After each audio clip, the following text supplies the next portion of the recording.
3 weeks ago, my father passed away. Pancreatic cancer took him. Quiet, ruthless, the kind of disease that sneaks up and doesn't give you a fighting chance. By the time the doctors found it, he was already at stage 4, and from that diagnosis to the day I buried him, it was just 2 months. He was 64, a mechanic his whole life. He had those rough, callous hands that told stories of hard work, hands that could fix anything, hands that once helped strangers stranded on highways without a second thought. Growing up, I'd watch him tinker in his garage, grease-stained and focused, and I'd feel this quiet pride. He wasn't loud or flashy, just steady, the kind of man who dropped everything to help someone else. I'm sitting on my back porch right now, 2 a.m., the air cool and still, typing this out on my phone with hands that won't stop trembling. Life has a way of blindsiding you, doesn't it? I never imagined I'd be spilling my guts like this, but after years of quietly observing other people's chaos online, here I am, living my own. My dad's death cracked something open in me, but it's what's happened since that's left me reeling. Realizing the woman I've shared my life with for 6 years, my wife Michelle, might as well be a stranger. Let me take you back a bit. Dad raised me alone after my mom walked out when I was 8. He worked double shifts at the garage to keep us afloat, paid for my community college classes, taught me practical things, how to change a tire, how to shake a man's hand and mean it, how to keep pushing forward when the world feels heavy. When I was 12, he started taking me fishing every Sunday morning. He didn't even like fishing, hated sitting still that long, but he knew I needed those quiet hours with him. We'd sit by the lake, the water glassy and calm, and he'd talk to me about life in this gentle, unhurried way. Those mornings shaped me more than anything else ever has. Michelle never understood him.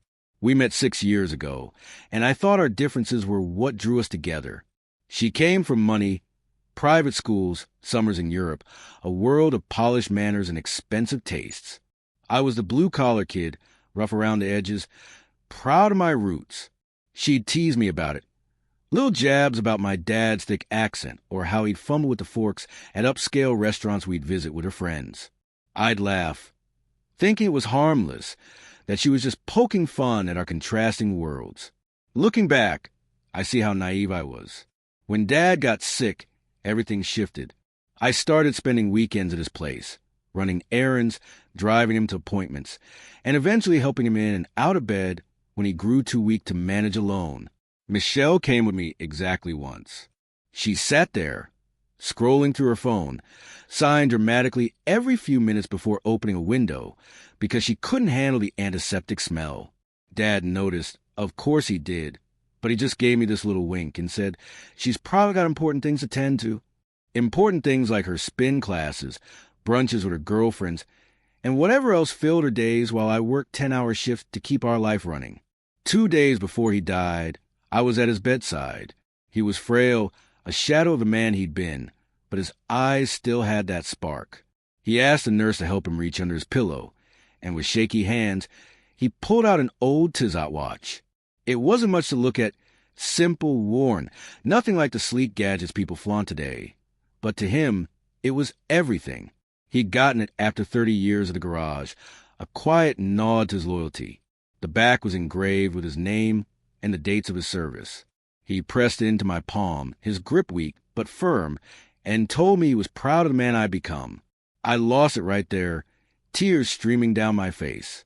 This was the man who'd given me everything, and now he was slipping away. I held his hand when he took his last breath. Michelle? She was at a spa day with a college friend. Non-refundable, she said. Couldn't reschedule. The funeral was small, just me, a few of Dad's old buddies in the garage, and his sister who drove in from Ohio. Michelle texted me that morning. Said she wasn't feeling well after spin class, too emotionally drained to come. I didn't even reply. I took 3 days off work to handle it all alone. Planned the service. Cleaned out his apartment. Donated his clothes and furniture, because that's what he would have wanted. I kept a handful of things. His toolbox, the fishing rod we use on those Sundays, a faded photo album, and that watch. It became my anchor, something tangible to hold on to when the grief hit hard. When I got back home, I sat at our kitchen table, just staring at the watch, running my thumb over the engraving. picturing him smiling as he told me about the day he got it.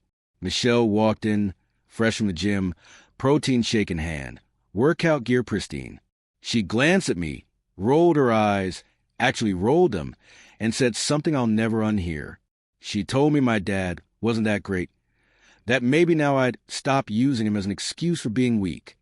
Before I could process it, she snatched the watch from my hand, tossed it into the trash with the coffee grounds and eggshells, and said, "Grow up." Time froze. I didn't scream or cry, just stood up, reached into the bin, pulled it out, wiped it clean, and slipped it into my pocket. She huffed and stormed off the shower like it was nothing. That night, lying next to her, listening to her breathe, I realized I didn't know who she was anymore. The next day, I called my buddy Zachary. We've been friends since high school. He's a guy who always knows what to say, the one who thinks things through. We met for beers after work, and I laid it all out. He asked me a question that stopped me cold. Has she always been like this, or are you just seeing it now? It was like a floodgate opened. The signs have been there all along. The snide remarks about my job, my friends, my simple tastes, the way she blows through our money on luxury nonsense while I scrimped, the constant eye rolling when I talked about anything that mattered to me. Zachary scrolled through my banking app and pointed out something I had missed. Over the past year, Michelle had been siphoning money from our joint account. $200 here, $300 there, totaling nearly $15,000, funneled into her personal account. Money we'd save for a future she apparently didn't plan to share with me. That night, I started digging. While she showered, I checked her Instagram, found DMs where she mocked my moping to her friends, laughed about my daddy issues. Text her mom called me a dead end, a guy who'd never move up. Then I saw the messages with her personal trainer. Gustavo, flirty late-night exchanges. Can't wait to see you. Promises. The blinders were off. I didn't confront her. Instead, I started planning. I documented everything. Every transfer, every cruel word, every hint of her affair. I wore Dad's watch every day, noticing how it irritated her, how she'd sneer at it, call it tacky. Each time, I just gnawed, keeping my cards close. Then came the morning I found out she'd been snooping. While I was at the funeral, she logged into my laptop, synced to the cloud, and rifled through my emails, messages, even searched for my life insurance and bank details.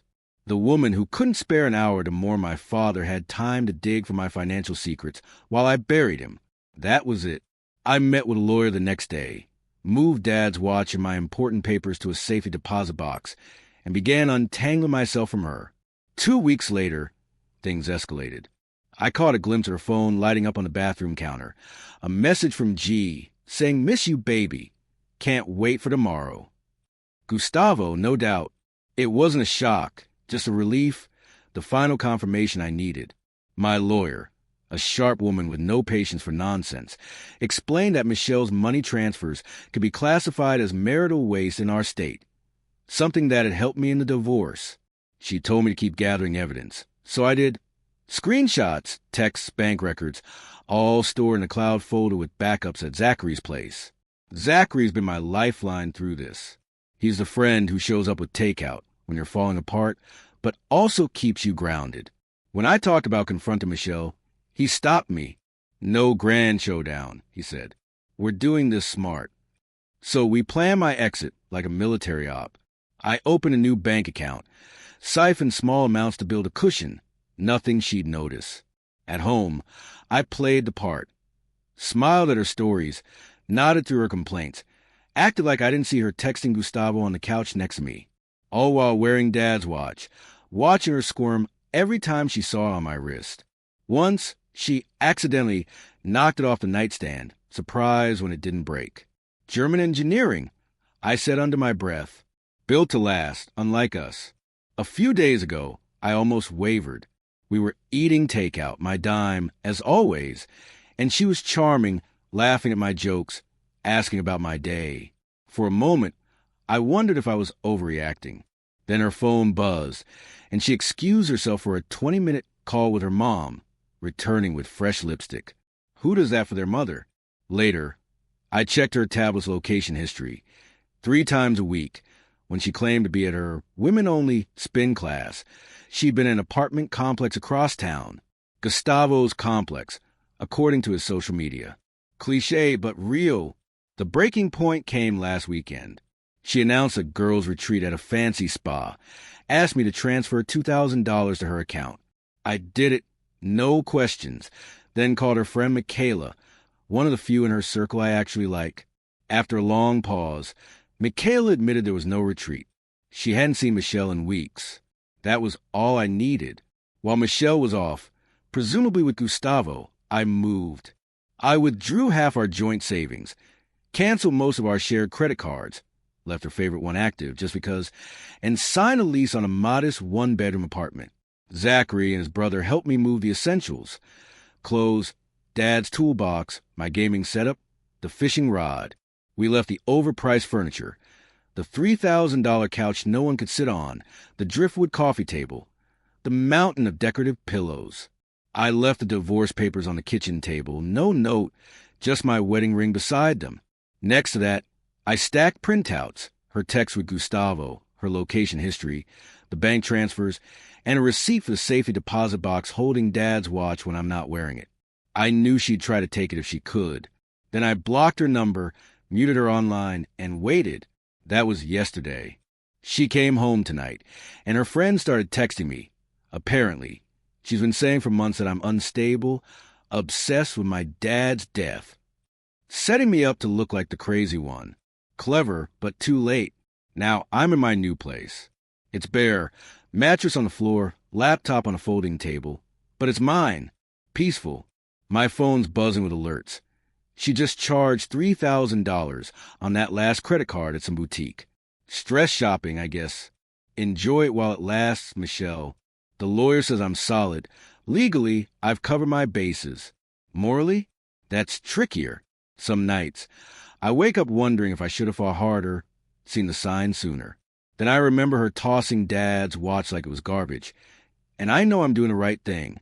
Tomorrow, I'm taking the day off to fish at the lake where Dad used to bring me. It feels like a reset. A few days later, it all came to a head.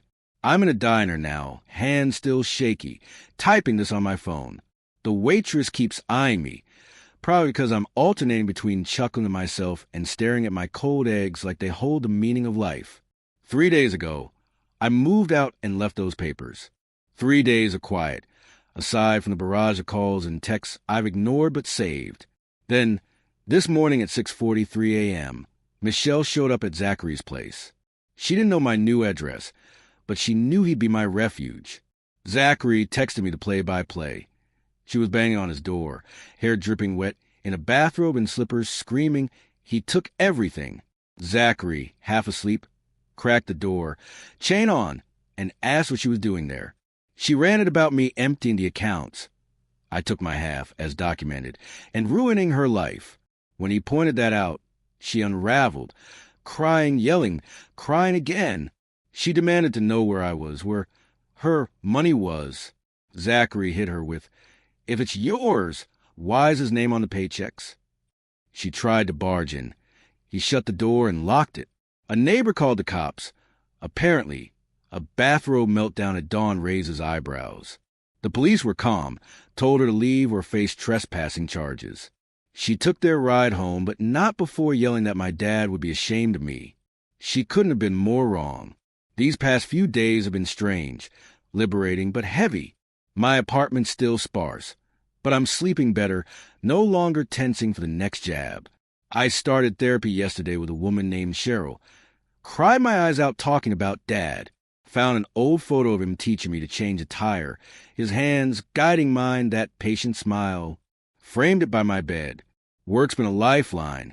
My coworkers send something's off, but don't pry. Just keep me included. Yesterday, Michelle's mom called.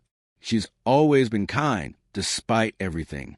I told her the truth about the affair, the money, the disrespect. Sent her proof. She went quiet, then said she'd feared this.